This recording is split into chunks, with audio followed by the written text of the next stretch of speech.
අද මම කියලා දෙනවා මම පොඩි ගැජට් එකක් හැදුවා මේ මෙන්න මේක ඇත්තට ලස්සන නෑ පොඩි මේ ප්ලාස්ටික් කේස් එකක් අරගෙන යද්දී මේ පොඩි ගිටාර ඇම්ප් එකක් හැදුවා මේ තියෙන මයි බේස් ගිටාර එක මේක ප්‍රී ඇම්ප් ගිටාර එක 5 ස්ට්‍රින් එක මේකත් මම හදපු ගිටාර එකක් ඉතින් මේක මේ දැන් අපි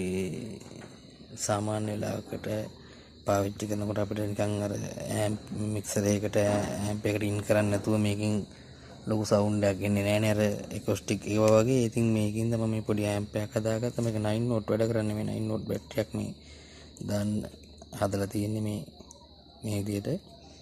9 වෝල්ට් බැටරියට මේකට සප්ලයි දීලා 9 වෝල්ට් බැටරියෙන් මෙතන තියෙන කන්ට්‍රෝල් එක මේකෙන් අඩු වැඩි කරගන්න පුළුවන්. මේකෙන් කරන්නේ